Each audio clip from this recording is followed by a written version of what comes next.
சிம்பிளா ஆராதிக்காதீங்க, ஹம்பிளா வந்து அவரை ஆராதிங்க. அவ்வளவுதான். ನೀವು ಹಂಬಲ್ ಆಗಿ ಬಂದು ಅವರನ್ನು ಆರಾಧಿಸಿ, அவரை ஆராதிங்க. ಅವರನ್ನು இது ಆರಾಧಿಸಿ. ஒரு ஒரு ஒரு ஒரு கட்டை, ಇದು ಬಂದು ಒಂದು ಕಟ್ಟಿಗೆ, இது ஒரு மரக்கட்டை. இது ಒಂದು ಮರ ಕಟ್ಟಿಗೆ. சும்மா இப்போ உங்களுக்கு ஒரு வித்தியாசத்துக்காக அலங்கரிச்சிருக்கோம். ಸುಮ್ಮನೆ ಒಂದು ವ್ಯತ್ಯಾಸ ಇರ್ಲಿ ಅಂತ ಹೇಳ್ಬಿಟ್ಟು இங்க வந்து முட்டி போட்டு இதை கும்பிட கூடாது. ಇಲ್ಲಿ ಬಂದ್ಬಿಟ್ಟು ನೀವು ಮಂಡು ಕಾಲು ಊರಿ இதுல ஒருத்தர் தொங்கி எல்லாத்தையும் முடிச்சிட்டாருன்னு சொன்னாரே, ಇದರಲ್ಲಿ ಅವರು ಪ್ರಾಣವನ್ನೇ ಕೊಟ್ಟರಲ್ಲ, அவரை கும்பிடுங்க. ಅವರನ್ನು ஹalleluya. ನಾವು ಆರಾಧಿಸಬೇಕು. இது சாதாரண கட்டை. ಇದು ಬರೀ இது ಕಟ್ಟಿಗೆ. செய்யும் போது அந்த தச்சன் எத்தனை தடவை மிதிச்சாரு? ಇದನ್ನು ಮಾಡ್ಬೇಕಾದ್ರೆ ಅವನು ಎಷ್ಟು ಸರಿ ಅದನ್ನ நான் ஐடியா கொடுத்தேன் இதுக்கு.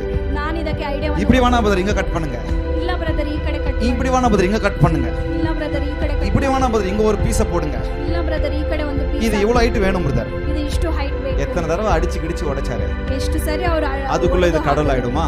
ಅದಕ್ಕೆ ಅವರು ದೇವರಾಗ್ಬಿಡ್ತಾರಾ? சிருஷ்டி இல்லங்க, ಇದು ಸೃಷ್ಟಿ ಅಲ್ಲ, சிருஷ்டிகர. ಸೃಷ್ಟಿಕರ್ತನ. ஹalleluya. ஹalleluya. சிருஷ்டிகர ஆராதிக்கணும். ಸೃಷ್ಟಿಕರ್ತನನ್ನು அவருக்கு உங்க ಆರಾಧಿಸಬೇಕು. வாழ்க்கையை ஒப்புக்கொடுங்க.